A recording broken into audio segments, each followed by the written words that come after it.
Karena kita itu bujur hidup, bujur kita hidup di dunia ini artinya sesuai dengan perintah Allah Subhanahu wa taala, itu hanya bisa terjadi apabila kita bujur mengikuti Rasulullah. Jadi Rasulullah itu diulah oleh Allah sebagai ikutan, sebagai imam, sebagai contoh teladan. Jadi kadang-kala kita bujur hidup tadi tanpa mempelajari dulu kayak apa garang Rasulullah. Nah, bilanya kita kada tahu kisah Rasulullah jauh daripada kita, lalu kita lawan akal pikiran kita aja. Rasa cocok lawan akal kita gawi, rasa pas sudah rasa bujur rasa kita, lalu kita jalani. Nang jelas itu tak salah. Karena sudah dipadahkan, in kuntum tuhibbunallaha fattabi'uni yuhibbukumullah. Kalau hendak dicintai Allah, itu jalannya adalah mengikuti Rasulullah. Nah, lalu mengikuti tadi kayak apa? Kada kawa, amun kada tahu sejarah hidup kisah hidup Rasulullah. Jadi ketika kaum muslimin menjadikan Rasulullah itu sebagai ikutan, sebagai teladan bujur-bujur, pada saat itu mereka diberikan oleh Allah apa-apa yang sudah diberikan kepada Rasulullah dan sahabat-sahabatnya. Karena jalannya sama lawan jalan Nabi dan sahabat-sahabat. Jadi kalau orang Islam itu maju, orang Islam itu ditolong oleh Allah, orang Islam itu menguasai dunia, ditakuti oleh musuh-musuh Islam. Kayak itulah yang terjadi pada saat orang mengikuti Rasulullah. Tetapi ketika kebalikannya yang terjadi, umat Islam itu terpuruk, umat Islam itu dihinakan orang, dijajah orang, mundur. Itu penyebab utamanya adalah karena jalan kita sudah kada sesuai lagi dengan jalan Rasulullah. Jadi disinilah nang perlu pulang kita mempelajari kembali untuk membujurakan di mana-mana salahnya kita. Dan wayah ini lah zaman wayah ini diakui lah oleh ulama-ulama bahwa kita ini termasuk nang jauh tadi daripada jalan Rasulullah. Jadi makanya umat Islam wayah ini kalah, mundur di bawah orang-orang kafir. Nang padahal sebenarnya Allah sudah menjanjikan bahwa agama kita itu liyuzhirahu 'alad dini kullih. Agama Islam itu akan berada di atas agama-agama yang lain. Allah Ta'ala berjanji akan menjadikan orang Islam ini sebagai penguasa di muka bumi, yang berhak untuk mengatur dunia. Bukan sebagai penjajah, tetapi seharusnya memang sepantasnya nang mengatur dunia ini orang Islam, karena orang Islamlah nang memegang kitab suci dari Allah Subhanahu wa taala sebagai panduan untuk mengatur dunia supaya selamat sampai ke akhirat. Tetapi malah kadang-kala orang Islam diatur oleh umat lain dengan tanpa pegangan kitab suci apa-apa. Nang peraturannya lawan akal manusia aja, nang terus berubah-ubah. Dan terbukti sudah kada pernah maju, kada pernah damai, kada pernah berhasil. Nang ada kekacauan demi kekacauan aja. Jadi sebenarnya ada tanggung jawab orang Islam. Kayak itulah ini ujar ulama-ulama nih. Kemunduran dunia, kerusakan di dunia ini sebenarnya tanggung jawab orang Islam. Kenapa? Maka orang Islam kada berusaha untuk mengambil alih kepemimpinan dunia. Jadi lalu kerugian luar biasa di dunia ini. Cuma kayak apa caranya mengambil alih tadi? Apa dengan teroris? Salah. Makanya harus belajar lawan cara Rasulullah. Nang kesimpulannya tadi kita harus mulai dari dasar dahulu, yaitu kita harus belajar kembali. Belajar kembali sejarah Rasulullah. Dan kesadaran-kesadaran ini lah sudah mulai terasa di seluruh dunia Islam. Jadi kadang di sini aja tuh ada. Ini sudah dimulai di dunia Islam, artinya tuh di mana-mana. Jadi sebagai contoh misalnya di Indonesia sendiri inilah itu sudah ada kelompok-kelompok ulama-ulama, pemikir-pemikir Islam nang berkumpulan mempelajari kembali sirah nabawiyah. Bahkan orang-orang nang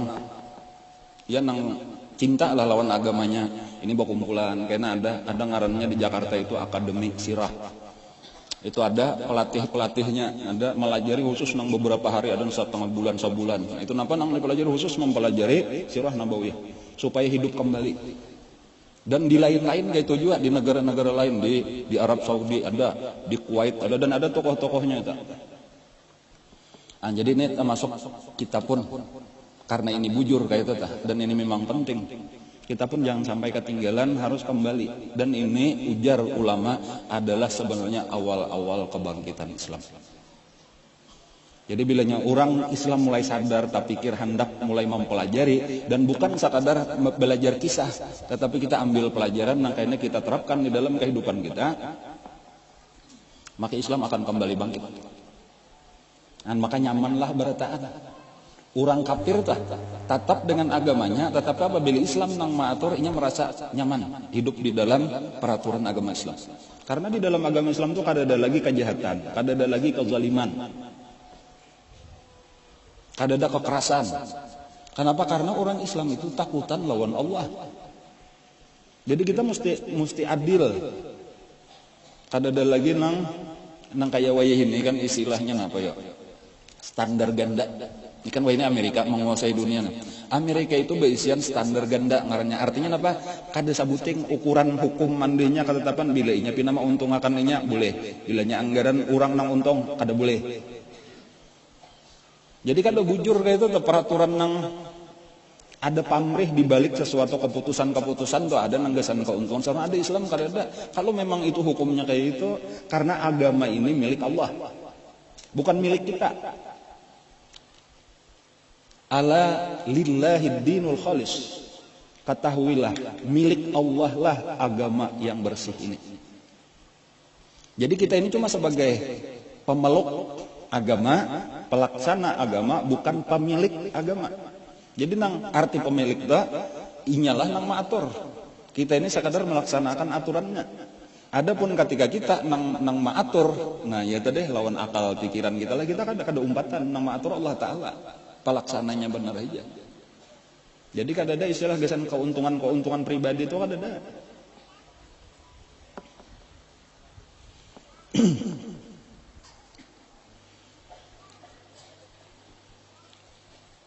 Nah, lalu di antara pelajaran Rasulullah yang sudah kita pelajari sambung bersambung sampai hari ini, yaitu sebenarnya adalah tugas daripada Rasulullah yang paling utama. Biasanya apa Rasulullah itu tugasnya paling utama, ngarannya adalah dakwah.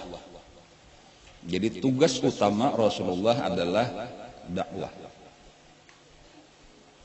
Dakwahnya apa pulang? Menyeru manusia kepada Allah, atau menyeru manusia ke jalan Allah. Ya ayyuhan nabi, wahai nabi, ujar Allah, inna arsalnaka syahidan wa mubasyiran wa nadhira. Sungguh kami mengutus engkau syahidan, untuk menjadi saksi.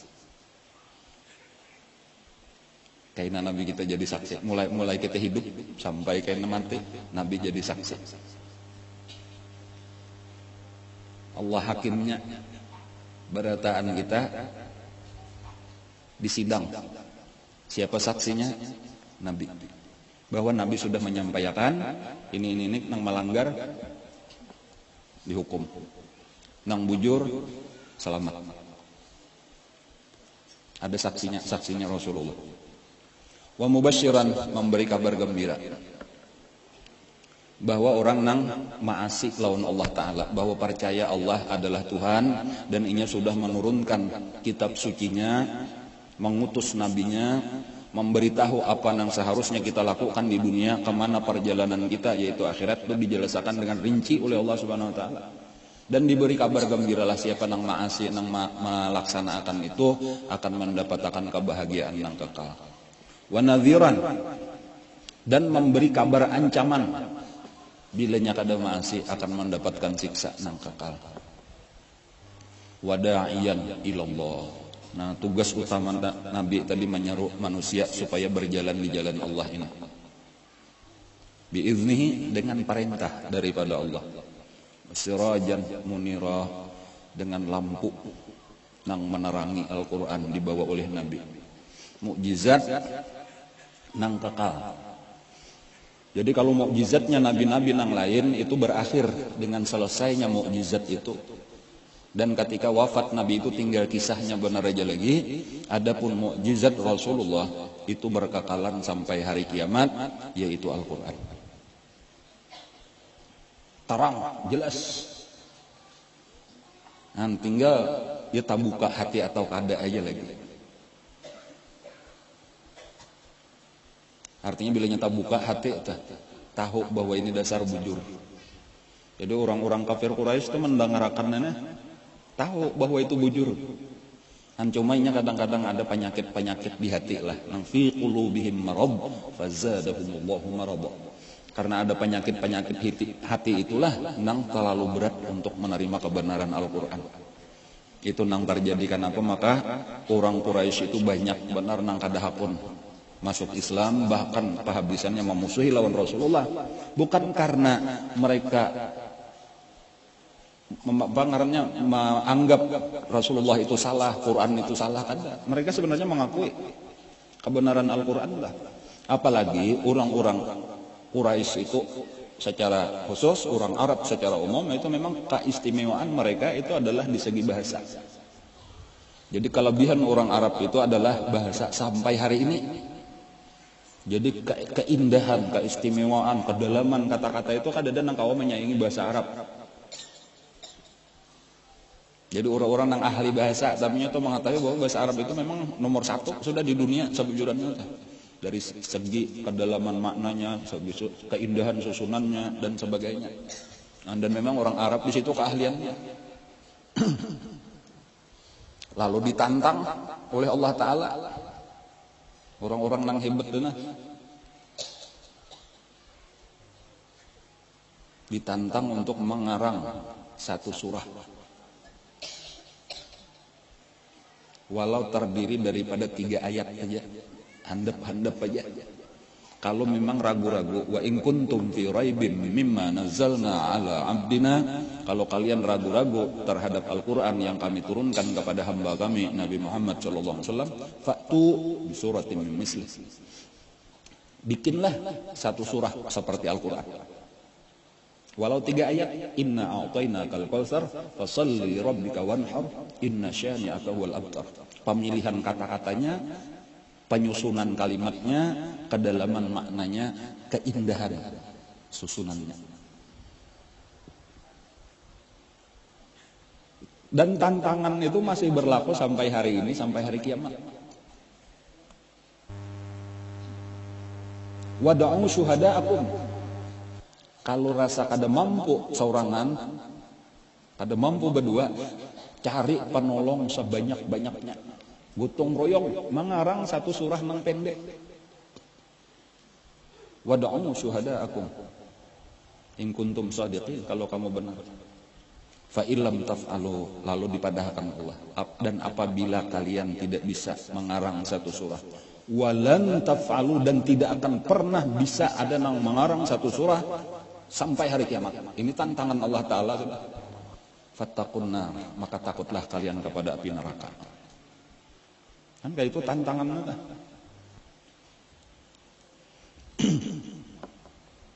Allati waquduhan nas wal hijarah, yang disiapkan bahan bakarnya itu batu dan manusia. Manusia dan batu. Wa'iddat lil kafirin, dipersiapkan untuk orang yang ingkar, orang yang kafir kepada Al-Qur'an, kafir kepada nabi kita, kafir kadahapun memeluk agama Islam.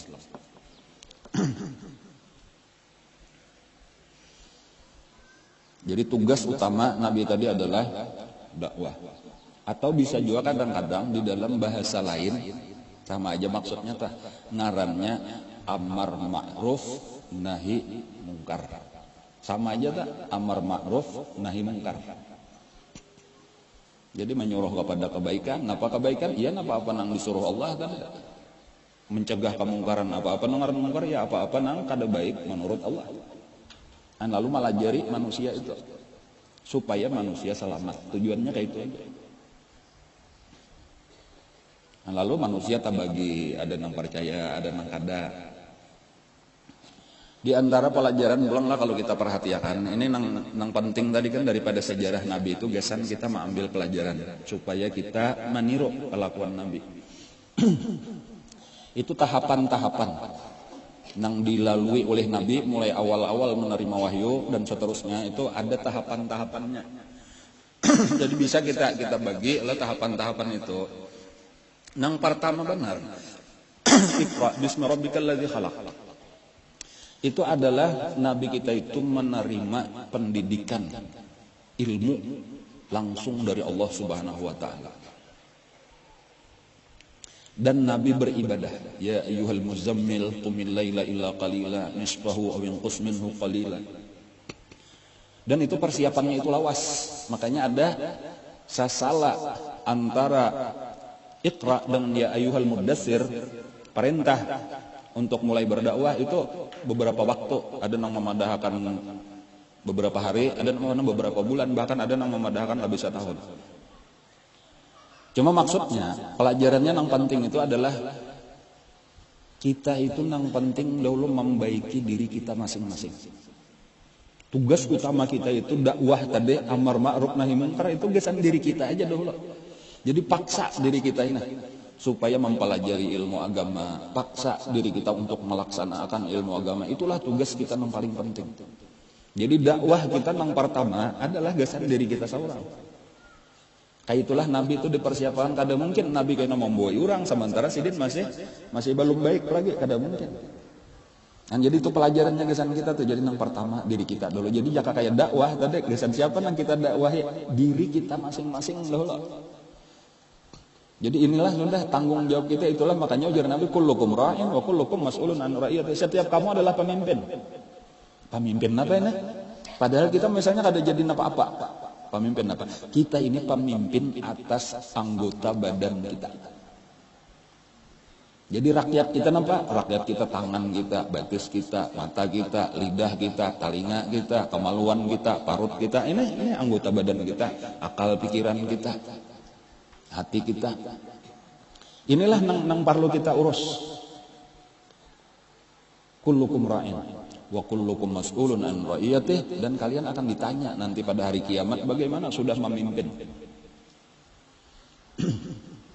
Dan lalu kemudian Nabi kita terutama sesudah perintah ya ayyuhal muddatsir qum fa'anzir, itu adalah menyeru keluarga sidin dan kakawanan sidin, orang-orang yang dekat. Jadi kayak itulah juga pelajarannya pula. Imbanya kita sudah kita mulailah, walaupun ya bertahap bang, itu kadang sampai baik benar atau ada, cuma mulailah sudah kita mengaji, mulai kita nang biasa salah kita bujurakan, lalu mulailah kita babawaan. Jadi memang keistimewaan agama Islam dibanding melawan agama-agama lain sebelum agama Islam itu adalah di dalam dakwah ini. Dakwahnya Islam itu bukan hanya ditentukan kepada satu orang, tetapi tugas berataan. Cuma kita harus tahu caranya. Jangan sampai salah paham ini. Jadi memang bujur umat Islam itu berataan tugasnya mengikuti Rasulullah. Kan kita disuruh mengikuti Rasulullah. Rasulullah tadi amar ma'ruf nahi munkar. Rasulullah berdakwah, berarti tugas kita kayak itu juga. Cuma kita harus belajar cara Nabi. Jadi kenapa maka wah ini banyak tak salah? Tapi karenanya kada mengikuti cara Nabi. Sebagai contoh misalnya diri seorang aja kada bujur lagi, keluarga kada tahu sudah bebacaan kemana-mana.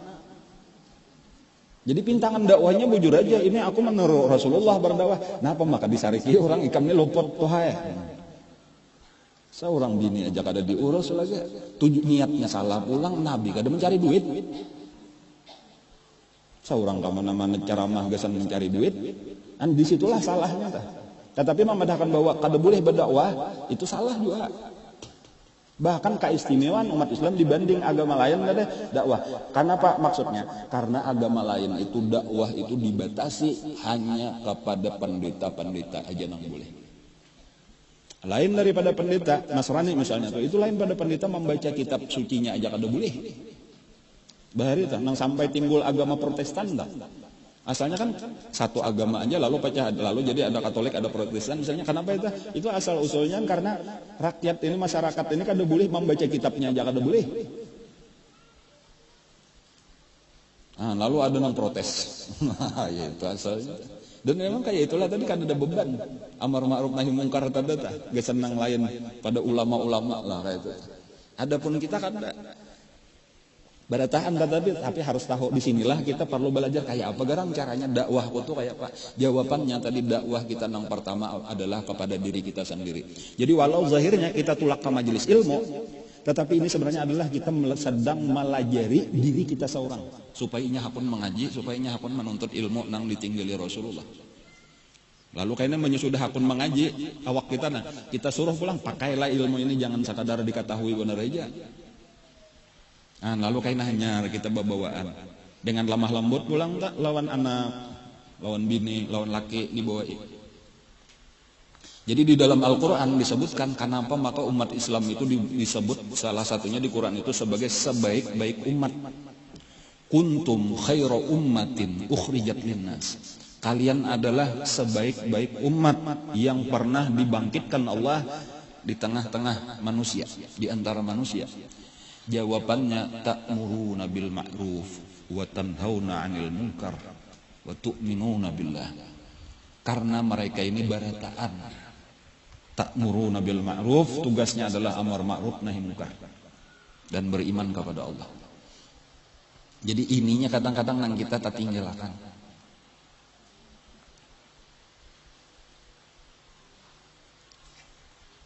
Lalu dakwah ini salah satunya penyebab kemunduran orang Islam tadi. Nah, maka Islam itu sempat mundur benar karena memang dakwah kada tak urusi lagi. Atau dakwahnya kada bujur lagi. Kada mengikuti Rasulullah lagi. Lalu gagal di dalam dakwah. Padahal apabila bujur, caranya tuh Rasulullah. Walaupun memang nangaran sakit itu sakit, sulit itu sulit melaksanakan dakwah itu berat. Tetapi akan berakhir dengan kesuksesan. Akan berakhir dengan keberhasilan. Itu dakwah nang bujur. Jadi makanya di dalam Al-Quran juga kita perhatikan itu akhir daripada perjuangan Rasulullah apa? Idza jaa nasrullah. Karena sampai satu saat pertolongan Allah wal fatah dibukakan oleh Allah. Wa ra'aitan nas yadkhuluna fi dinillahi afwaja. Kamu akan melihat manusia itu akan berbondong-bondong ke dalam agama Allah ini. Jadi kayak itulah dakwah nang bujur itu dijamin oleh Allah pasti akan sukses di akhir-akhirnya. Walaupun di awalnya memang berataan memerlukan perjuangan nang berat.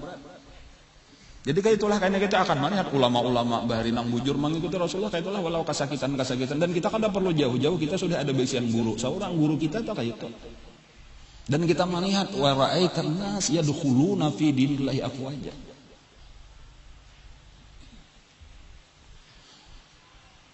Ulun bulik pula tahun 89 ke sini, asal di Martapura, bulik ke sini tahun 98.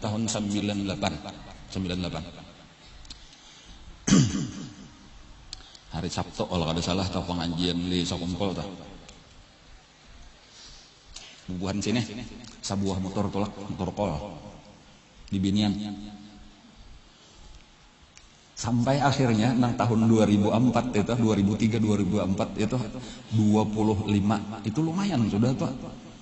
Berjejal lah pulang ujar atau di motor kol itu ada nang sampai Salawi jauh orangnya ini Binian tahunan nang tolakan bubuhan kapuh.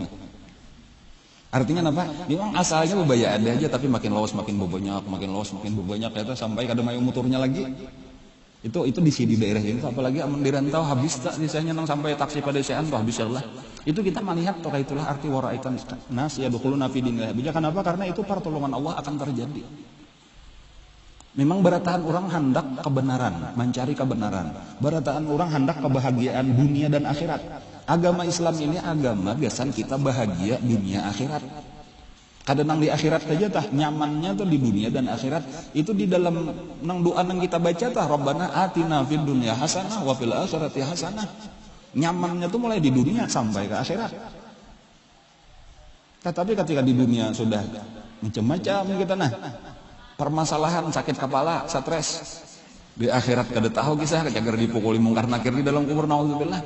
Nah, apa maka ini? Karena kita ini ada nang kada bujur menjalani jalan Rasulullah.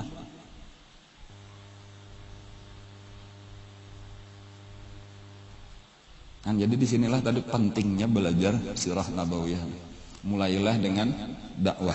Nah, tugas utama Nabi dakwah, mulailah dengan dakwah diri sendiri. Harus kita ikut berpartisipasi di dalam dakwah. Kemajuan Islam itu jakanya model kayak Nabi saurangan, berat, terlalu sulit. Tetapi ketika Nabi berdakwah kepada satu orang, dua orang, nang ini akan terus umpat juga pulang berdakwah. Kayak itulah sehingga tersebar, walaupun memang tantangannya luar biasa. Sulitnya luar biasa. 3 tahun Nabi kita berdakwah itu nang sembunyi-sembunyi itu ada yang memadahkan sekitar 40 atau kurang daripada 40, bahkan ada yang menyebutkan itu jumlahnya di dalam 3 tahun itu 30 aja. Itu di awal-awal. Tetapi karena kita sambil terus kita mempelajari ini akan melihat itu perkembangan pesatnya tuh di akhir-akhir umur Nabi kita.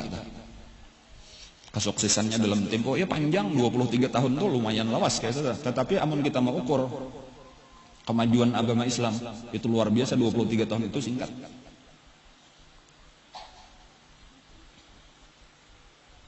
Nah, lalu imbahnya sudah isi rumah, kakawanan nang akrab-akrab, lalu perintah turun berikutnya apa? Wa anzir asyiratakal aqrabin.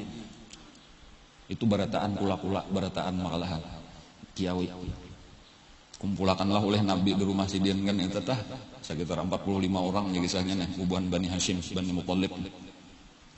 Nah, walaupun ditolak sebahagian besar menolak, sebahagian kecil aja nang beriman, diantaranya nang beriman Sofiyah bibinian itu diantaranya nang hakun entah langsung memeluk agama Islam, Mamarina Nabi Sofiyah binti Abdul Muthalib.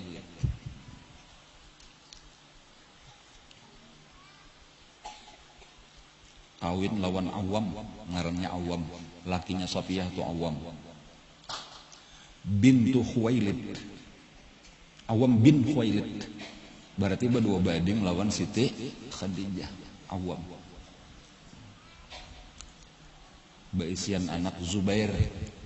Jadi ada sahabat Nabi ngarannya Zubair ibnul Awam. Itu salah satu sahabat nang terdahulu masuk Islam juga, lawan bahkan terdahulu pada mama. Nah, Zubair ibnul Awam terdahulu pada mama. Di awal-awal itu kan ada kisah minggu tadi nang diseru oleh Sayyidina Abu Bakar Siddiq pulang banyak sudah masuk Islam, langsung mendatangi Sayyidina Utsman ibn Affan, mendatangi Zubair ibnul Awam, Abdurrahman bin Auf. Zubair ibnul Awam ini kena kawin lawan Asma, Sayyidah Asma binti Abi Bakar, anak Sayyidina Abu Bakar, melahirkan Abdullah ibnu Zubair ibnul Awam. Ini tokoh-tokoh Islam kan, tokoh-tokoh besar. Ada lagi nang beriman Sayyidina Ja'far bin Abi Thalib, anak daripada Abu Thalib. Ada penang lain, ya sekedar tahu bener aja. Jadi memang dakwah tuh kada beloluan sukses kada. Pamulaan tuh tahbar dahulu, paling kada orang tahuan, mendengar habarnya barang dahulu. Nah, lalu kayaknya betundaan lah hidayah Allah Ta'ala tuh betundaan. Asalnya kada kepingin tuh kada tertarik, tapi kayaknya karena rancakan mendengar bah biasanya kepingin. Nah, jadi kayak itulah, yang penting sampaikan dahulu. Nah, lalu ketika turun ayat berikutnya, fasda bima tu'mar wa a'rid anil musyrikin inna kafainakal mustahzi'in. Sesudah 3 tahun tadi secara sembunyi-sembunyi, lalu Nabi mulai menyebarkan dakwah itu secara terang-terangan. Jadi yang pertama tadi keluarga dikumpulkan. Imba itu Nabi kita pagi-pagi itu sudah menetapkan untuk menyampaikan mulai hari ini aku akan berdakwah di tengah orang banyak sama sekali. Lalu Nabi naik ke Gunung Safa pagi-pagi beisukan sopat. Ada yang menyebutkan kah Jabal Abi Qubais, cuma yang lebih nyaman itu menyakita nang ngaran Abi Qubais itu tinggi benar di atas istana wae eta.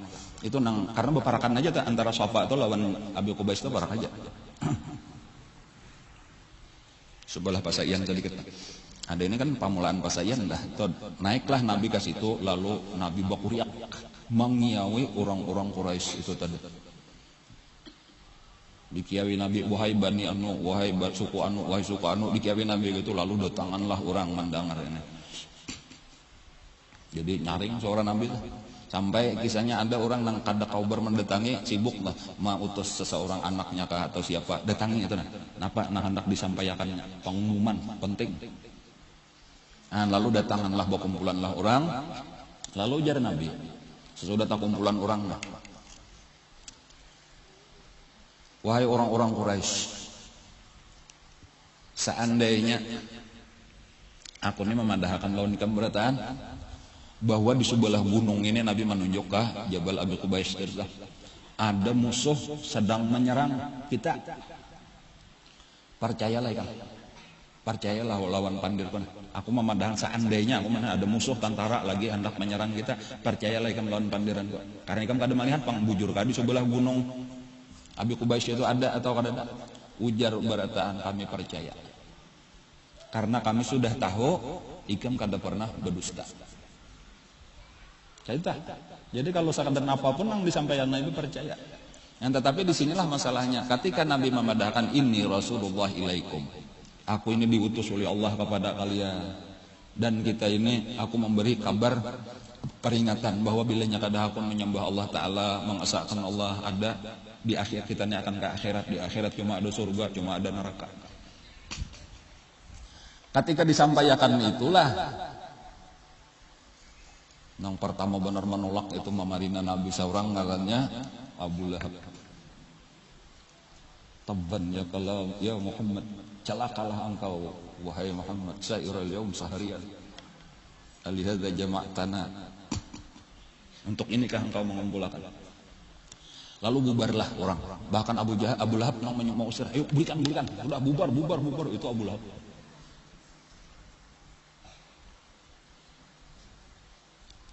Lalu bubarlah. Cuma itu jadi berita besar juga, kayak itu jadi berita besar. Dan sejak itulah Nabi terus menerus mendatangi di mana-mana ada orang berkumpulan, Nabi lalu bapak dikiawi sedih, lalu dibacakan Al-Qur'an walaupun sedikit benar nang baiman. Dan bahkan diantara orang-orang nang baiman di masa itu kebanyakannya adalah orang-orang nang lemah. Nah, orang-orang yang lemah itu diantaranya maksudnya budak satu, kemudian fakir miskin, kemudian lagi mantan budak. Nah, mantan budak itu orang yang bekas budak tapi sudah dimerdekakan. Mereka itu kalau di dalam masa jahiliyah atau di dalam adatnya itu disebut maula. Nang masih ada kaitan dengan orang yang memerdekakannya, walaupun ampih jadi budak, tetapi tetap ada kaitan. Makanya karena ketika bakas budak ini masuk Islam itu nang bakas majikannya tuh masih menyiksa. Jadi bukan hanya nang budak nang disiksa, tetapi para mawali ngarannya para mantan budak itu disiksa. Dan ini nang sebenarnya kayaknya paling sakit sebujurannya lah.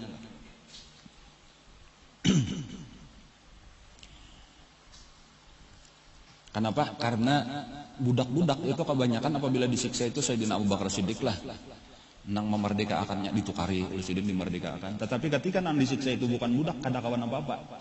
Sayyidina Abu Bakar Siddiq kada kawan apa. Makanya diantaranya itu adalah Yasir, ngarannya adalah Yasir itu sakaluargaan itu masuk Islam, mantan budak, bukan budak lagi. Nah, tetapi bakas budak daripada Bani Makhzum, ngarannya lah Bani Makhzum ini ia sukunya Abu Jahal. Jadi Abu Jahal itu dari Bani Makhzum. Adapun Nabi kita itu dari Bani Hashim.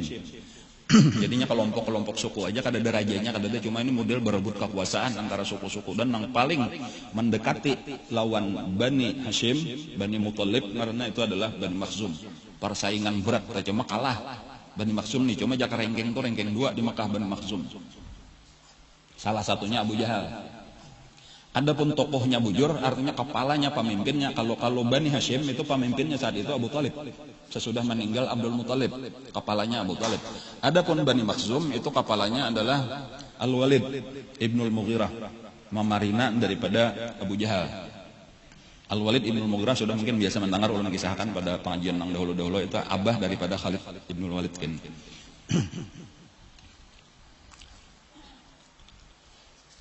Itu disiksa luar biasa itu.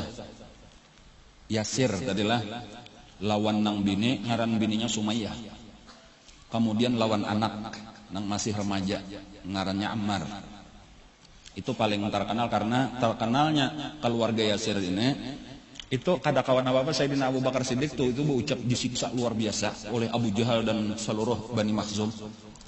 Dan Sayyidina Abu Bakar Siddiq itu lewat di situ berucap, seandainya kalian ini budak, niscaya aku merdeka akan aku tukari. Cuma sayang kada budak di situ tadi keanannya. Nang Nabi pun melihat itu, Nabi lewat di situ melihat ini sedang dipasung di tengah, dijemur, dipukuli. Ujar Nabi cuma kau memberi nasihat aja lagi, sabran ala Yasir fa inna mau'idakumul jannah. Sabarlah wahai keluarga Yasir, karena kalian dijanjikan masuk surga. Itu aja lagi nang Nabi kada kawaarnya, aku kada kau menolong apa-apa, kada ada daya upaya apa-apa. Luar biasa kekejamannya dah, kejamnya siksaannya dah. Sumayyah itu nang pertama meninggal, mamanya Yasir itu Abu Jahal itu dengan tombaknya itu membunuh di kamaluannya itu sampai mati. Dan itu adalah asy-syahidah al-ula fil Islam. Wanita pertama nang mati syahid di dalam agama Islam ngarannya Sumayyah, Ummu Ammar. Sumayyah ibunya Ammar. Kemudian hanyar nang kedua mati meninggal syahid juga hukumnya dah, yaitu Yasirnya tadi. Jadi nang laki tadi nang nomor 1 nang bini Sumayyah. Lalu Ammar ini nang masih kakanakan lah lagi tuh, masih remaja ini. Itu nang disiksa luar biasa. Padahal ini kakanakan bener aja ini. Cuman ngaran Abu Jahal tadi, ujar Abu Jahal, pokoknya aku tatap siang malam saben hari kan ku siksa terus dan aku kada betah ampeh sampai ikam antara dua aja hakun memuji-muji Tuhan kami Lata, Uzza, Hubal, atau mencela Nabi Muhammad. Akhirnya kada tahan, Ammar nih kada tahan lagi, sakitan siksaannya luar biasa. Akhirnya hakun mencela Nabi kita dan memuji-muji patung tadi. Hanyar dilepas oleh Abu Jahal. Dan lalu datanglah kepada Nabi kita sambil menangis. Ulun marga kada tahan aja artinya. Nah disitulah turun ayat nang bahwasanya apa? Apabila orangnya beriman, hatinya tetap beriman, walau illa man ukriha wa qalbuhu mutmainnun bil iman. Kecuali orang nang dipaksa, sementara hatinya beriman, kada apa-apa itu kata-kata kafir itu keluar dari muntung, kada apa-apa. Apabila marga terpaksa, sementara di hatinya kada ada perubahan apa-apa, ini cinta luar biasa kepada Nabi, cuma kada tahan menahan siksaan. Itulah asbabun nuzul turunnya ayat nang illa man ukriha wa qalbuhu mutmainnun bil iman. Jadi boleh artinya itu dari situ timbul hukum tadi itu. Jadi orang-orang yang kada tahan itu bisa aja ini pura-pura tadi itu kembali murtad dari agama Islam, tetapi sebenarnya kada, disembunyikannya lah imannya. Tetapi nang kuat-kuat daripada orang Islam itu siap mati. Jadi ada beberapa orang yang meninggal selain daripada Ammar dan bininya tadi. Siapa ngaran bininya tadi?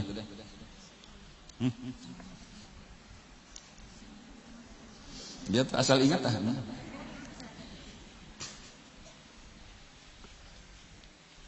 Sumayyah.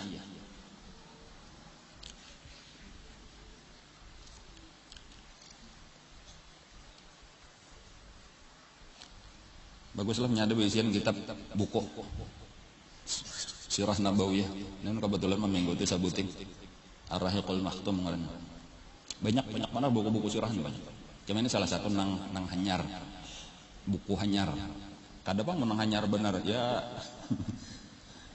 40 tahun lah hanyar tah umurnya tah 30 pokoknya awal tahun 1400 Hijriah itu pernah Rabitah Alam al-Islami itu mengadakan perlombaan mengarang Sirah Nabawiyah. Jadi sudah ada di awal abad ke-15 Hijriah sudah ada itu. Dan nomor 1 enak dapat juara 1, 150.000 rial hadiahnya pengarangan yang dapat. Safiur Rahman Al-Mubarakpuri orang India. Ini salah satu buku standarnya di orang-orang nang di Jakarta mempelajari sirah tadi itu. Ini salah satu buku standarnya. Murid-muridnya wajib membaca ini. Allah alam ada terjemahnya sudah kada tahu lah, boleh jadi ada. Ar-Rahiqul Makhtum ngarannya bagus. Nang Arabnya kalau ada bisa.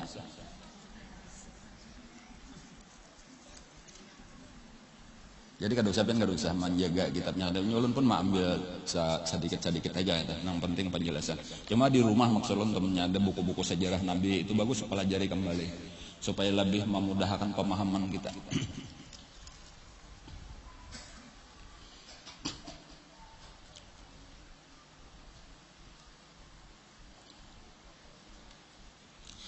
Di awal-awal lah banyak sudah Nabi mulai terang-terangan berdakwah. Itu tentunya nang merasa terganggu itu tokoh-tokoh Quraisy. Karena melihat ini bahwa melihat kebenaran Nabi itu melihat dan ini orang hebat, pemimpin besar dan ini akan sukses. Ancumannya kebanyakannya kayak itu itulah nang melawan itu bukan karena masalah menganggap itu salah. Andai kita nang bujur kada, tetapi banyaknya itu adalah alasan-alasan lain. Nang kada bujur kayak itu tuh nang kada bujur artinya bukan mencari kebenaran lagi kada, tetapi ada nafsu di situ masuk sudah. Seperti misalnya Abu Jahal dari Bani Makhzum tadi itu nang penyebabnya sebenarnya karena inya ini berminat supaya satu saat Bani Makhzum lah nang memimpin Mekah kayak itu. Sementara amunnya Nabi ini dari Bani Hashim, saingan terberat ini kita menerima, salah juga ya, kita tunduk, kalah kita lawan Bani Hashim seumuran. Padahal kita ini sudah tuh memperjuangkan. Kayak itu jadi ada kesukuan, ada jabatan, ada macam-macam lah. Itulah penyebabnya nang utamanya tah. Kadang kalau kita tuh hendak mencari kebenaran siapa-siapakah nang bujur tuh umpat aja ya kalau kada mesti. Ini lain bubuhan kita tuh orang supan kita umpat kita kan itu sudah kada bujur lagi itu orang bukan mencari kebenaran karena. Itulah nang banyak terjadi tah. Apalagi tadi melihat misalnya nang pengikut Nabi banyak nang budak-budak orang-orang susah. Amun kita umpatan itu, kita nih orang-orang sugih, kita nih orang-orang besar masa kita bergabung lah itu sama-sama jadi. Itulah tadi terjadi bilanya ada di hati penyakit hati lalu kebenaran itu habisnya tertutup. Jadi nang penting benar dibuangnya itu penghalang hidayah itu. Bilanya sudah ada kesombongan karena harta, karena keturunan, karena jabatan. Iya tuh sudah tuh itu sulit benar untuk menerima kebenaran. Lalu jauhlah daripada kebenaran. Mudahlah syaitan menyesatkan. Dan itu berkelanjutan itu sampai hari kiamat. Jadi makanya sulit benar untuk menerima hidayah itu orang-orang nang terikat dengan kasugihannya. Jarang-jarang tuh ada atau orang yang berisian jabatan, orang-orang yang dimuliakan, orang-orang yang terkenal jarang benar. Jaka bahasa kita ini hakun umpat mengaji. Karena melihat banyak yang susah-susah nang mengaji. Kada ada berisian jabatan apa-apa. Namanya kada ada nang terkenalnya. Jadi makanya pernah tuh bubuhan tokoh-tokoh nih berkumpulan, artinya kami hakun masuk Islam, tapi syaratnya sebutin ulahakan majelis taklim biasa kami aja. Kami indah mau kumpul bubuhan Bilal, bubuhan nang susah-susah bubuhan Ammar tadi tak ada hakon. Tetapi Nabi dilajari oleh Allah ditagur, jangan lakon. Jangan usah kita kayak itu. Hendak masuk Islam bujur-bujur lah, umpat lawan orang banyak bergabung, hendak nang eksklusif terus dah kawa. Karena Allah Ta'ala kadang memandang dunianya, Allah Ta'ala memandang hatinya. Boleh jadi orang-orang yang hina inilah di dalam pandangan manusia mereka lah orang-orang yang mulia di sisi Allah. Abdullah ibnu Mas'ud misalnya tadilah orang susah penggembala kambing, anak yatim pulang nih lawan mama aja hidup nih gawian mah ambil upah awak sudah kurus halus pulang. Kayak itu tadi dah pernah kayak itu telah sidin naik karena waktu sudah sampai di Madinah pengen kayaknya naik kurma menaiki kurma. Lalu angin betiup. Lalu kelihatan landau sidin. Orang kan bisa melihat landau sidin. Halus bener. Kayak apa ya? Kada tahu aja pokoknya halus bener. Pokoknya kada tahan lagi tuh sahabat tuh kada tahan tatawaan melihat itu tuh. Jaka bahasa kita tuh genal pagalangan tuh ya. Jadi kayak itu mah kau aja berjalan kehalusan dah. Lalu Nabi kita melihat sahabat tatawaan tadi. Kenapa aja Nabi maka tatawaannya Nabi? Rasul coba lihat aja landaunya Ibnu Mas'ud tuh halus bener.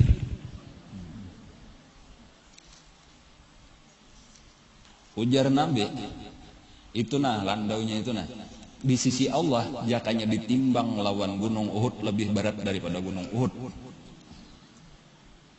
Dan Nabi memadahkan kebesarannya di sisi Allah dah. Betisnya sabuting itu tadi dah ditimbang lawan gunung Uhud, kayak pegenalnya gunung Uhud lebih berat. Artinya nilainya di sisi Allah dah. Walaupun kelihatan di dunia tadi sebagai penggembala kambing, orang nang hina. Tetapinya bilanya kada tabuka hati kayak itu tadi tatap lagi memandang nang zahirnya ini aja, aku sugih, aku orang keturunan mulia, aku orang berpangkat, aku orang terkenal. Itu pang lagi nang tak pandang dah. Seperti Abu Jahal tadi kayak itu tuh pandangannya dah. Jadi merasa melihat kemuliaan tuh dengan sesuatu nang nampak di dunia, di situ dikiranya kemuliaan nang sajati padahal kada. Itu ngarannya kemuliaan semu. Nah, arti semu itu kada bujur, kayaknya hilang kayak fata morgana, ngarannya sudah mati itu di dalam kubur ketahuan. Kada ada haraganya sedikit-dikit kalau bebas dari mungkar nakir, misalnya kada dipukulinya karena keturunan si Ano. Atau karena berduit banyak, atau karena di dunia jabatan ini, titel ini, bintang sekian di bahu, udah ada urusan lah mungkar nakir. Bilanya orang beriman, orang takwa, selamat. Bilanya orang nang kafir, orang nang fasik, orang nang maksiat sakit.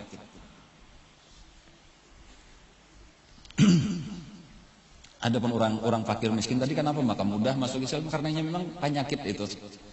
Kadada di hatinya tuh penyakit sombong, tadi tuh kadada penyakit hendak dihormati, kadada biasa-biasa jadi mudahlah terbuka.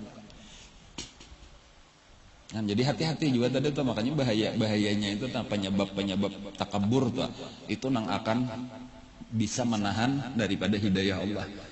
Jadi bukan berarti kada boleh kan, misal keturunan kawalah kita membuangi keturunan mulia, bukan kita juga nambah anak, tapi jangan sampai itu menjadikan kita sombong sehingga hidayah kada masuk ke dalam dada kita. Atau harta kada kawat ditolak dasar rajakinya banyak. Ya rajaki itu sebagaimana sudah ketentuannya rajaki kita biar buka atau disesahinya. Tetapi bila kada rajaki kita biar disesahi kada mau dapat. Kan kayak itu sudah ditentukan bang, sudah. Jadi amun orang tulisannya sudah sugihnya kan awak ada, tetapi jangan sampai kasugihan itu menjadi penyebab penutup hidayah Allah lawan kita. Kayak itulah jabatan, kayak itulah kemuliaan, popularitas macam-macam.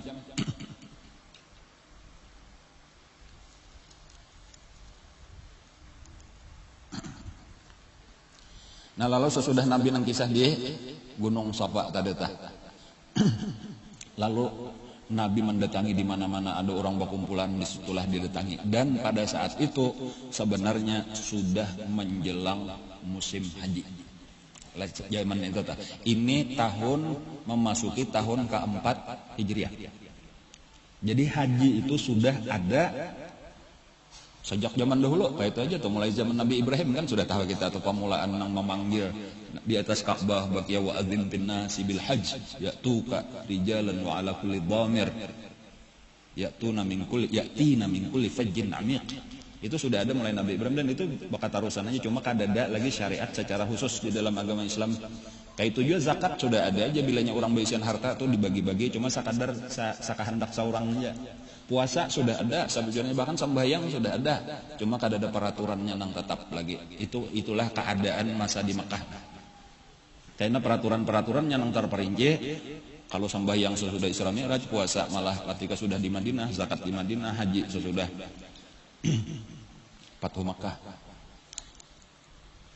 Jadi makanya pelajaran Nabi kita lanang terbanyak itu kan Nabi berkumpul di rumah Al-Arqam ibnu Abil Arqam secara sembunyi-sembunyi, artinya datangin kada nang bajurut-jurut kayak kita nih pang satu per satu pina kada ada orang masuk, saya pina kada ada orang masuk, supaya jangan sampai menghebohkan.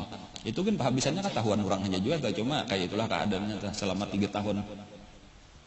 Itu isi pelajaran Nabi ini nang penting juga kita ketahui lah, bahwa jika kayak mengaji itu mesti tahu susunan pelajarannya.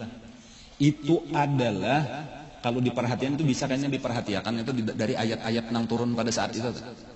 Itu isinya nang pertama masalah iman, nang kedua akhlak. Jadi kalau kata-kata guru isinya jersiden kayak itu aja ringkasnya selama di Makkah itu isinya tauhid lawan tasawuf. Kayak itu aja pelajarannya tuh, dan inilah nang terpenting ditanamakan. Jadi nang kayak apa gerang masalah iman misalnya telah masalah iman itu kan sesuatu nang kada kawa kita lihat lawan mata kepala nah cuma kita wajib percaya. Antar utama tadi kayaknya bahwa kita ini kada amun kita melihat seseorang mati itu bukan sekadar mati benar aja ada kelanjutannya kehidupannya. Atau kita berbuat baik orang bersedekah itu bukan berarti hilang duit. Kan palihat kita lawan mata hilang duit tetapi itu sebenarnya Allah menyambut dan disimpan di sisi Allah, diganda-gandakan di sisi Allah. Ini kan kada kelihatan. Amun nang lawan mata kepala aja rugi kita bersedekah. Tetapi dipedahkan Nabi kada. Sebelum sampai ujar Nabi ke tangan orang nang kita jurung itu nah, itu tangan Allah Taala cuma kada nang kayak tangan kita berjari kayak itu bang. Cuma pahaman itu tangan Allah dahulu menyambutnya dan disimpannya Allah. Nang sampai ke tangan orang itu rajakinya juga dari Allah. Jadi kada ada nang hilang dari kita tuh kada ada aku mencari orang nang menerimanya nyaman-nyamannya kada itu rajakinya dari Allah. Adapun andiku ini kutitipakan lawan Allah gasan dikekalkan di akhirat dan digandakan. Nah kakak itu dilajari oleh Nabi kita kah? Jadi penekanan iman itu akhirnya kita itu urusan dunia ini kada sayang lagi tahu tujuan hidup akhirat itu nang penting. Sebagai contoh misalnya lah di antara ayat Al-Qur'an nang awal-awal turun itu Wadduha. Surah Wadduha itu di antara awal-awal turun nang masih di dalam 3 tahun pertama tadi itu salah satunya. Itu ketika Ummu Jamil, ngarannya lah Ummu Jamil itu bininya Abu Lahab. Ummu Jamil ngarannya. Ummu Jamil itu berdua banding lawan Abu Sufyan. Yang kada tapi hafal bener Jepang cuma mana ingat-ingat aja tanya hubungan darah keluarganya entah anu aja tah. Jadi Ummu Jamil itu bin Harab ya Abu Sufyan bin Harab.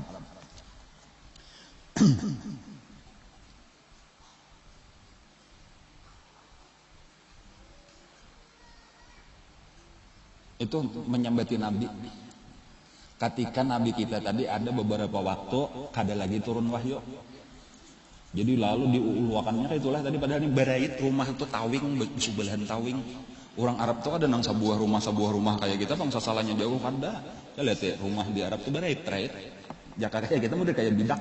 Kan di situ anu bangunan imarah ngaranna tadi situ bepitak-pitak nih rumah si anu dar ngaranna tuh barait aja.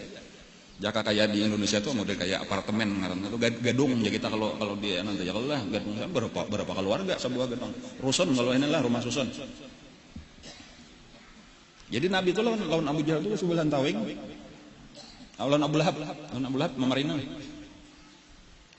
ya tuh nang menyambati kayak itu tadi ikamnya di Tuhan ikam meninggalkan kada dapat wahyu lagi syaitan ikam kada akan mendatangi lagi karena Jibril kan syaitan. Lalu diantaranya turun ayat Wadduha. Ini setiap kali ada celaan, ada macam-macam, itu Nabi kada pernah menjawab. Selalu Allah Ta'ala yang menjawab pakar. Jadi makanya kayaknya ada asbabun nuzul, ngarannya salah satu ilmu yang penting di dalam agama Islam itu adalah asbabun nuzul itu sebab-sebab turun ayat. Itu memudahkan kita untuk lebih memahami Al-Quran. Makanya salah satu syarat atau salah satu ilmu di dalam ulumut tafsir, artinya orang-orang yang boleh mentafsirkan Al-Quran itu salah satu ilmu yang wajib dimiliki adalah asbabun nuzul.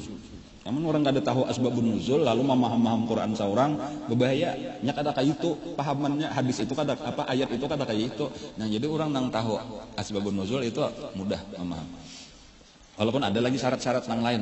Tentunya nang kada mesti menguasai bahasa Arab, ilmu alat macam-macam ilmu alat, ilmu nahwu saraf, balaghah, ilmu bayan, ilmu badi, ilmu ma'ani ngarannya itu wajib dikuasai. Cuma salah satunya tadi asbabun nuzul. Ada juga ngarannya ilmu nasikh mansukh. Itu wajib dikuasai nang ini terdahulu nang ini terdudi hukumnya nang ini nang kada dipakai, nang ini nang dipakai, macam-macam.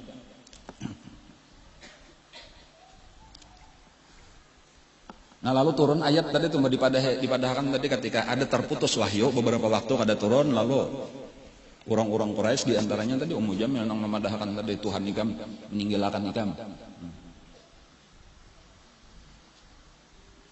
Syaitan ikam menjauhi ikam pada anak lagi baparak nganan Jibril pada syaitan.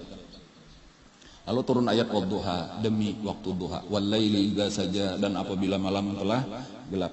Ma wadda'aka tiada meninggalkan oleh Tuhan engkau wa maqala dan tiada menjauhi. Nah, jadi turun ayat itu bahwa Tuhan kada pernah meninggalkan Nabi, Tuhan kada pernah menjauhi Nabi. Allah selalu berserta nabi kita. Ma wadda'aka rabbuka wa ma qala walal akhiratu khairul laka minal ula. Ini peringatan-peringatannya tuh jenisnya kayak itu. Akhirat itu lebih baik bagi engkau daripada dunia. Jadi tujuannya tuh kasih itu bahwa tujuan kita ayolah biarlah disakiti orang macam-macam, karena setiap kesakitan daripada manusia itu berarti Tuhan Maha Pusakan dosa, meninggikan derajat. Sabar. Jadi makanya kenapa maka Nabi itu hilim dan itu ada pernah melawan. Ini sabujurnya kalau kita lawan mata kepala, lawan akal pikiran itu mesti stres, serangan bertubi-tubi dari segala arah. Tetapi ketika orang dengan iman memandangnya kada itu, ini sebenarnya nang ampun sutradara dibalik semua kejadian itu Allah.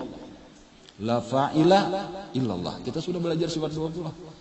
Jadi ini alat-alat Allah gasan mau uji kita, gasan meninggikan derajat, memberi pahala nang banyak, menghapuskan dosa, meninggikan derajat. Jadi sudah tenang aja, kada memandang sebagai Abu Lahab jahat benar, Abu Jahal jahat benar, kada kayak itu tah. Jadi Nabi kita cuma Allah kayaknya nang membela itu untuk memadahkan kebenarannya. Jadi setiap ada celaan dan sebagainya, tuduhan dan sebagainya itu Allah nang menurunkan ayat. Walal akhiratu khairul laka minal ula. Akhirat itu lebih baik bagi engkau daripada dunia. Wala saufa yu'tika rabbuka fatardha. Sungguh Allah akan memberikan kepada engkau apa yang engkau kehendaki sampai engkau puas. Itu janji-janji Allah lawan Nabi kita tuh kayaknya ikam akan diberi Allah apa aja sampai ikam merasa puas. Pada waktu ayat itu turun ujar Nabi, wala arda wa ahadun min ummati dakhalan nar. Nang ulun kada ridha, nang ulun kada puas kalau ada satu orang aja lagi daripada umat ulun nang masuk neraka. Itu nang ujar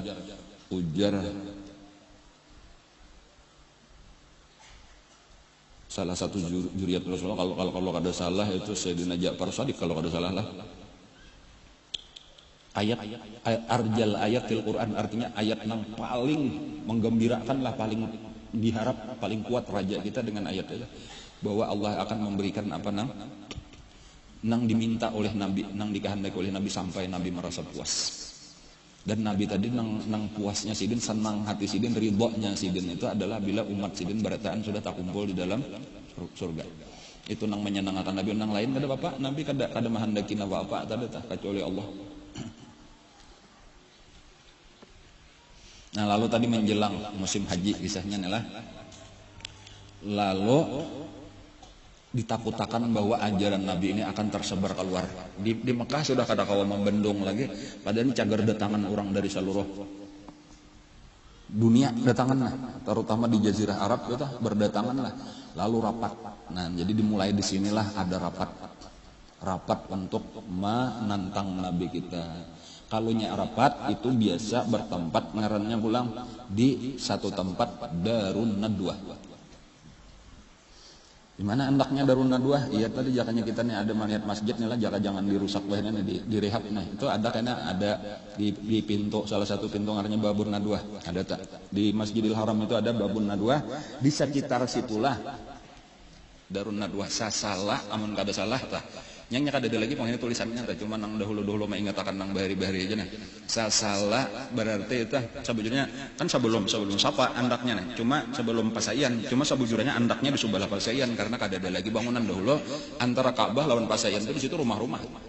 Baharinya tuh kayak Jadi kalau orang mentok tawaf itu menuju Safa Marwah itu melewati gedung-gedung rumah-rumah orang, bisa salah rumah orang. Bahari kayak itu. Nah, jadi di sasalah situlah Darun Nadwah. Darun Nadwah itu rumahnya Qusay bin Kilab, pemimpin nang merebut kembali dari Bani Khuza'ah. Ada kalau kisah tadi dulu, kedingat lagi ya. Lalu rumahnya Jakawai ini jadi pendopo lah, pendopo pemerintahan. Napa apa rapat di situ? Napa apa keputusan di Darun Nadwah tadi?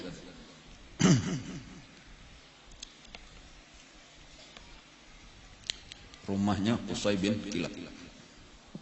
Itu salah satu jadilah orang Quraisy itu berbagi kekuasaan tuh berbagi, jadi kada ada raja kada ada, tetapi masing-masing menguasai satu bagian. Jadi ada nang ini Darun Nadwah pemiliknya, berarti ini sudah mempunyai syaraf marnya kemuliaan. Ada nang menjaga tukang kalambu Ka'bah. Itu nang membagi nang kalambu Ka'bah itu nang maaturnya Al-Walid Ibnul Mughirah tadi. Bahkan inya saurangan itu setahun diganti kan mulai bahari itu. Itu setahun itu Walid Ibnul Mughirah, setahunnya betuturuk bubuhan suku-suku nang lain. Walid Ibnul Mughirah itu luar biasa, sugih. Nah, Zam-Zam itu Sayyidina Abbas. Dan masing-masing ada pun nang rifadah ngarannya memberi makan, memberi minum orang haji itu Abu Thalib. Jadi berbagi-bagi kekuasaan. Nah, lalu tadi kayak apa? Rapat. Di antara keputusannya tadi ini berbahaya, dakwahnya ini karena bisa menyebar ke lain dan harus kita bendung. Nah, lalu di antara keputusan rapat tadi kita mesti menemui di mana-mana ada orang datang itu mesti ada kena nang menyambang supaya menjaga jangan sampai inya terpengaruh. Nah, kayak gitu. Nah, jadi lalu sepakatlah diaturlah pasukannya. Jadi bila ada rombongan datang itu di antaranya ya disambut selamat datang dan sebagainya. Penghormatan kepada orang haji itu luar biasa, memang itu keistimewaan orang Makkah. Menyambut, diberi minuman, air Zam-Zam, bahkan diberi makanan. Memberi makanan itu di budayanya mulai datuk Nabi nang Bangaran Hashim, kuitan daripada Abdul Muthalib. Itu mulai zaman itu sidin nang tambahan selain minum itu orang haji diberi makanan. Jadi disambut, dibawa digurungi makanan, bubur, syarid, ngarannya sarid. Itu Hashim. Bahkan jadi Hashim itu ngarannya Amro. Di ngarannya Hashim itu karena ada orang jamaah nang kada tahu, sangkan ini tukang pengawahan. Jadi arti Hashim itu orang yang sedang mengaduk, tukang aduk di kawah nih, mengaduk makanan tadi tah, maulah bubur nah. Jadi ya Hashim, ya artinya sambil menyurung mangkok. Nah. Enggak salah jurlah digala pada sidin bosnya. Ampun nang duit sidin gitu tuh Hashim kuitan daripada Abdul Muthalib, orang sugih di Mekah zaman dahulu tuh.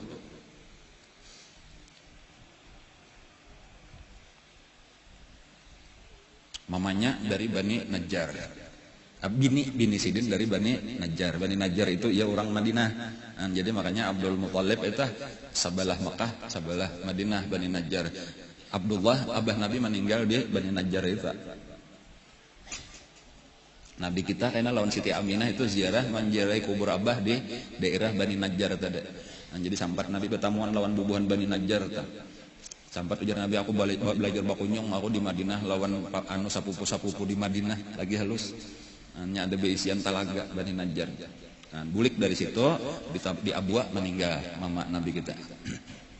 Itu sekadar membuliki kisah tadi dulu tuh mengingat-ingatakan. Nah, lalu tadi kayak itulah. Sudah diputuskan, lalu disambut, lalu diingatkan. Hati-hatilah di sini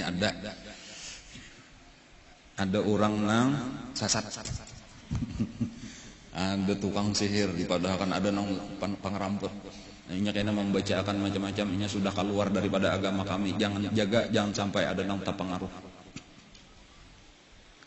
Nang paling gencar daripada orang kafir Quraisy itu manahani adalah Abu Lahab. Jadi di dalam satu riwayat itu ada seseorang dari luar Mekah. Ujarnya pada saat kami ini berkumpulan dudukan gitu di Arafah atau di Mina, Bakimah ini kan masing-masing rombongan. Itu lalu Nabi datang. Jadi Nabi kayak itulah tadi. Lalu Nabi mau makan di kiau Nabi. Nah, permisi, aku hendak menyampaikan sesuatu, silahkan. Lalu sidin berpandir, bacakan sidin Quran, dijelaskan sidin bahwa aku ini adalah diutus Allah untuk menyelamatkan manusia. Kayak itulah penjelasan. Bilanya tuntung Nabi kita berpandir, datang di belakangnya. Jangan dipercaya pandiran orang itu tadi, itu pandusta. Kami lebih tahu tentang orang itu karena ini bubuhan kami. Aku nih memarinanya. Sampai ada orang bertanya, siapa itu tadi? Itu ngarannya Abu Lahab. Itulah terus-menerus kayaknya berpindah Nabi ke surga, diiringinya pulang. Abu Lahab itu tugasnya itu aja tadi, mengiringi kemana Nabi, ma'aurawur dakwah Nabi. Itu salah satu mukjizat Al-Quran lah. Salah satu mukjizat Al-Quran pulang itu memberitahu nang akan datang terjadi, dan setiap nang diberitahu pasti terjadi. Jadi sebagai contoh, Abu Lahab itu kan udah turun ayat tentang Abu Lahab itu, tabat yada abi lahabi wa tab. Celakalah kedua tangan Abu Lahab. Itu kedua tangan tuh maksudnya disebut sebahagian dikehendaki keseluruhan. Abu Lahab tuh celaka saikungan. Dan celakalah ia, diulangi lagi, tabbat yada Abi Lahabiw wa tabba, dan celakalah Abu Lahabnya. Ma aghna anhu maluhu, tiada mengkayakan dia hartanya. Hartanya banyak tetapi sedikit kada membantu hartanya itu lawan dirinya, baik di dunia atau di akhirat. Wa ma kasab, dan apapun yang diusahakannya termasuk anak-anaknya. Banyak anak-anak Abu Lahab. Nggak ada manfaatnya, di antaranya 2 orang sudah kita ketahui pernah jadi minantu Nabi satu mat, Utbah lawan Utaibah.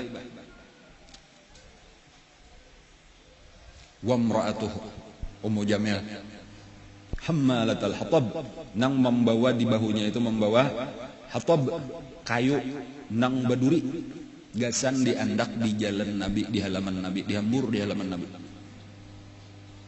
Fiji dia hablum mim masad, karena di gulunya itu akan ada tali nang bepintal. Itu pemberitahuan bahwa Abu Lahab dan bininya cagar masuk neraka. Dan itu terjadi, artinya apa? Abu Lahab itu salajur sampai mati kafir. Jakanya nyembah Islam berarti salah Quran. Jadi masih hidup, masih segar bugar, Abu Lahabnya sudah dibanan cagar masuk neraka. Dan itu banyak tuh di Quran kayak itu.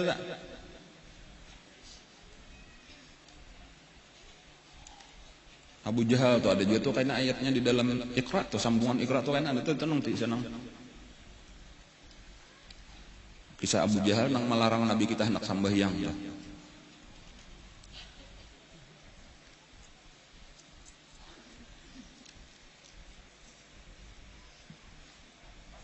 Abu Jahal itu ada apa, Abu Lahab tadi ada kalau kisah matinya sudah pernah ulun kisahkan kan karena penyakit.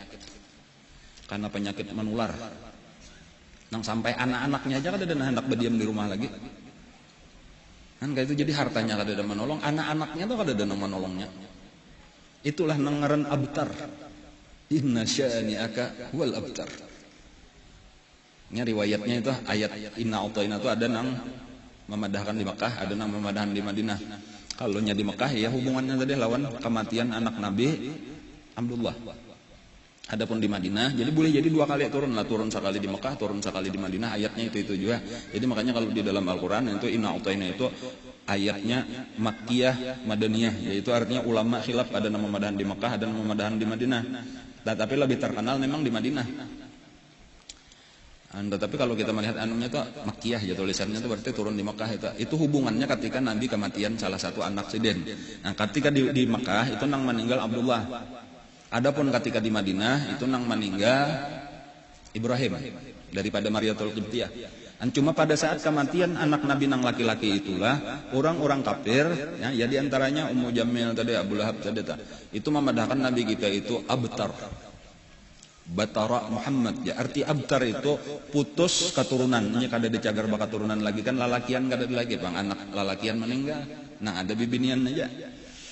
Lalu dipaturun ayat. Nabi kada pernah melawan, tadi kayak itu ayat Allah menurunkan inna a'tainakal kautsar. Sesungguhnya kami memberikan kepada engkau al-kautsar. Al-kautsar itu bisa diartikan karena telaga di akhirat. Itu nang masyhurnya. Tetapi kalau pandangan secara bahasa itu kebaikan atau kenikmatan nang sangat banyak. Termasuk zuriat nang sangat banyak, keturunan nang banyak. Jadi artinya kada bujur bahwa ikam ini kada bejuriat lagi kan, kada bujur. Aku memberi ikam saling banyak kan.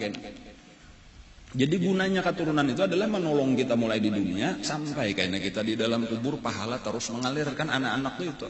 Nabi akan mendapatkan itu. Jadi kebaikan itu akan didapat Nabi mulai di dunia itu, pertolongan sahabat-sahabat sidin banyak, anak cucu sidin banyak, karena dari ujar Nabi kita kan zuriatku itu bukan diandak di tulang sulbiku, zuriatku nang banyak itu diandak Allah di tulang sulbi Ali. Jadi seluruh zuriat Nabi itu ahlul bait itu nang sampai hari ini tuh anak-anak cucu Nabi ngaranna tuh, jadi sangat banyak. Inna a'tainakal kautsar fasholli li rabbik wanhar. Sembahyanglah dan berkorbanlah. Inna syani'aka, sesungguhnya orang-orang yang mencela engkau huwal abtar. Mereka itu nang putus keturunan. Jadi contohnya tadi Abu Lahab mulai di dunia sudah saikung ada, dan anaknya baku kumpul aja kada hakon. Jadi berduaan lawan bini Ummu Jamil tadi tuh, dan Ummu Jamil pun akhirnya kajangkitannya juga sama matinya lawan Abu Lahab. Sampai ketika sudah mati itu kada denah kon mendatangi. Sampai buruk. Baunya luar biasa. Nah ketika sudah berbau itulah orang-orang di Mekah itu mendatangi anak-anaknya. Ayo pang kayak apa tuh nah, Abah Hikam, Mama Hikam tuh nah. Mengganggu kami baunya. Ujar nah anak kami takutan juga. Kalau pindah kajangkitannya juga. Akhirnya mereka itu datang dengan membawa kayu nang panjang, ditabuk jauh-jauh, di rumah itu juga ditabuk di rumah itu juga, lalu dengan kayu tadi ditunjul sampai tercabur ke dalam lubangnya. Dan kayak itu anaknya. Celakanya Abu Lahab soal itu. Kelihatan mulai di dunia sudah siksaan Allah.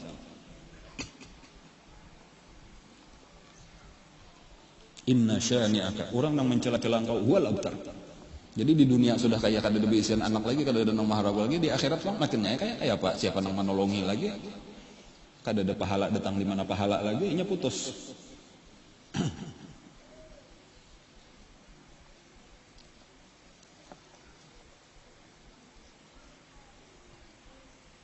Nah walaupun lah kada banyak nang masuk Islam, cuma memang nang diharapkan nang pertama-tama itu adalah orang mulai tahu, lalu tahabarlah, bukan hanya di Mekah tetapi sampai ke penjuru-penjuru di daerah Arab itu sudah tahabar bahwa di Mekah itu ada seseorang nang mengaku jadi Rasul. Dan ini membawa agama nang hanyar, membawa kitab suci nang hanyar, ngarannya Muhammad bin Abdullah. Dan kemudian kitab sucinya Al-Quran, agamanya agama Islam. Itulah awal-awal, jadi pamulaan benar memang dikenalkanlah dahulu kayak itu. Jadi walaupun belum kelihatan lagi hasil nang memuaskan tuh, belum ada lagi di awal-awal tahun. Ini masih tahun keempat Hijriah. Dan mulai disitulah sudah tadi mulai kesakitan terjadi. Dan walaupun mereka itu melakukan beberapa cara untuk mencegah dakwahnya Nabi, selain daripada itu ada beberapa cara, diantaranya mendatangi Abu Lahab, mendatangi Abu Thalib, memohon supaya menghentikan dakwah kemanakannya, dan lain-lain cara. Insya Allah kan cara-caranya ini akan kita bicarakan, akan datang, karena banyak macam-macam apa-apa kelakuan orang kafir Quraisy nang intisarinya itu mencegah dakwahnya Rasulullah. Dan apa nang terjadi sesudah itu kayak itu macam-macam, termasuk tadi apa-apa nang menimpa kepada umat Islam saat itu, kesakitan nang ditimpakan kepada umat Islam. Jadi ini memang jaga kisah tahun ke-4 sampai tahun ke-5 Hijriah itu adalah masa-masa sakit, masa-masa sulit, dan itu berkelanjutan tahun ke-6, tahun ke-7, ke-8, ke-9 sampai ke-10. Jadi 10 tahun itu masa-masa sulit luar biasa bagi Nabi kita. Dan tahun ke-10 Hijriah itu wafatnya karena Abu Thalib, wafatnya bini Nabi Siti Khadijah. Cuma kita pada dasarnya pada hari ini kita mempelajari dalam banyak insya Allah tuh ilmu yang kita dapatkan. Tetapi secara sejarah ini kita sudah memasuki tahun ke-4 Hijriah, yaitu dakwah terang-terangan ngarannya, dan Nabi menghadapi banyak kesakitan. Makanya kalau kita memperhatikan itulah di dalam surah Asy-Syu'ara atau nang fasda bima tu'mar, atau di dalam surah nang itu tadi nang wa anzir asyiratakal aqrabin. Itu sebelumnya itu kisah nabi terdahulu, nabi-nabi terdahulu, kesakitan nang ditimpa oleh nabi terdahulu. Hanya Allah menyuruh supaya terang-terangan. Jadi maksudnya apa? Bahwa dipadahkan imbahnya ikam terang-terangan ini siap-siap resikonya berat. Jadi supaya maksudnya jak bahasa kita siap mental lah. Ketika orang sudah mengkhususkan dirinya untuk berdakwah, itu memang ujian-ujian itu luar biasa, datang dengan macam-macam bentuk. Tetapi bilanya sudah siap mental tadi, ya tenang-tenang aja kayak Nabi tadi, kan ada pernah melawan apapun nang dialami sidin sabarnya. Bahkan Nabi pernah dipukuli, diandaki parutan unta. Insya Allah kan ulun mengisahkan lebih terperinci lagi supaya kita lebih memahami kayak apa keadaan nang dialami oleh Rasulullah ketika menyampaikan agama kita ini. Nang kita ini sabujurnya nyaman benar. tinggal mana rima jaka kayak makanan tuh tinggal memakannya aja lagi sudah tuhuk Nabi dan sahabat-sahabat perjuangan habis-habisan. Makanya ujar Nabi lah la tasubbu ashabi, jangan sampai ikam mencela ini nang tadudin kakaitannya, jangan pernah mencela sahabat kok, karena mereka itu sudah berjuang mempertahankan Islam, jadi sampai ke kita ini. Walladzi nafsu Muhammadin biyadihi, demi Allah yang diriku berada di dalam kekuasaannya, lau anfaqtum misla Uhudin jabalan, kalaulah kalian bersedekah zahaban sebesar Uhud, zahaban emas, kita bersedekah emas kayak gunung Uhud. Kayak apa kenalnya, ma balagha mudda ahadihim wala nasifah, niscaya ikam kada kawa menyamai pahala sahabatku bersedekah setengah liter gandum, satu mud salitar gandum, wala nasifah, dan tiada setengahnya. Jadi sahabat itu bersedekah mengorbankan harta sekadar salitar beras, pahalanya diberi Allah lebih daripada kita bersedekah satu gunung emas. Ini memang orang-orang luar biasa. Kehabisannya setengah mereka cuma bersedekah setengah liter beras. Gasan agama Allah, kada kawa kita menyamai pahala mereka itu walau kita bersedekah emas seberat gunung Uhud. Nah, itu kehebatan sahabat karena perjuangannya memang luar biasa. Nang kita ini kada tahan ini memang dasar di antara hikmahnya karena kita kada tahan. Jakanya kita tahu umpat di situ kada tahan kita. Jadi memang dipilih Allah lah. Nabi terbaik itu dipilihkan sahabat. Sidin itu manusia terbaik. Nah, jadi walau kita kada masuk karena memang kita kada tahan. Nya kita ini main bahjanya aku ada ku bila nabinya kada betamuan. Ya kada betamu satu jadi kakawanan Abu Jahal, nauzubillah. Ya Allah kita kada tahu Bang. Jadi ada hikmahnya kenapa Allah menjauhkan kita zamannya jauh, karena inilah yang terbaik kesan kita. Makanya tugas kita itu adalah cinta lawan mereka, itu berusaha mengikuti mereka semampu kita di zaman kita, di dalam keadaan kita, itu tugas kita. Insyaallah akan kita sambung pulang akan datang, mudah-mudahan kita diberi Allah umur nang panjang, diberikan Allah kesehatan, diberi taufik hidayah, kawa terus kita menuntut ilmu, kawa kita mengamalkan, kawa kita mutabaah, bujur-bujur mengikuti Rasulullah. Mudah-mudahan karena di akhirat kita dikumpulkan Allah lawan Nabi kita dan sahabat-sahabat Nabi kita dan keluarga beliau. Amin ya rabbal alamin. Sebelum ditutup lah ada mengatakan saja sekali lagi undangan hari Rabu ya Allah.